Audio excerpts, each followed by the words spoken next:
Ngaku bayaran tinggi, beredar chat diduga Angel Elga sebut tarif Nikita Mirzani di bawah 4 juta rupiah. Beredar chat diduga percakapan Angel Elga yang menyindir bayaran Nikita Mirzani.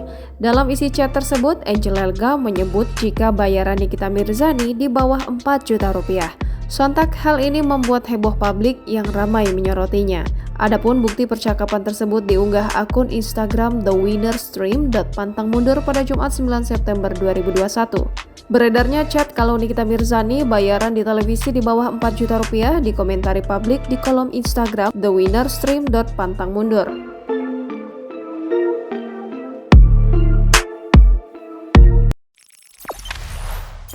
Jangan lupa subscribe, share, komen, dan like ya!